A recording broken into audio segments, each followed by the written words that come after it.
Well, today some verses from Mark's Gospel, chapter 10. And as Jesus was leaving Jericho, this is verse 46 to 52, a blind beggar named Bartimaeus was sitting by the road. When he heard that it was Jesus the Nazarene, he began to cry out and say, "Jesus, Son of David, have mercy on me." And Jesus stopped and said, "Call him here." He jumped up and came to Jesus. Jesus said, "What do you want me to do for you?" And the blind man said to him, "Rabboni, I want to regain my sight." Jesus said to him, "Go, your faith has made you well." Immediately he regained his sight and began following him in the road. Now, this event on the outskirts of Jericho, it teaches us the power of prayer. Bartimaeus was suddenly aware of the nearness of Jesus and began to cry out with all his heart for mercy.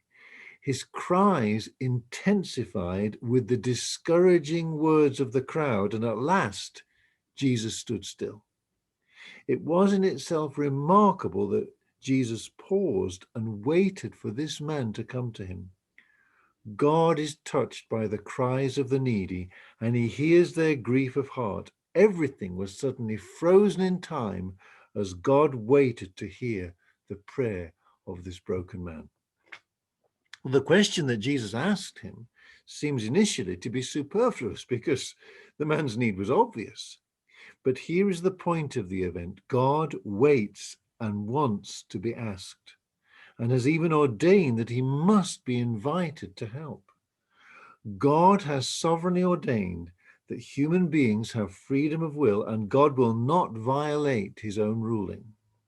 God will thunder commands to demons, storms, and even Satan himself, but where human beings are concerned, he waits to be invited.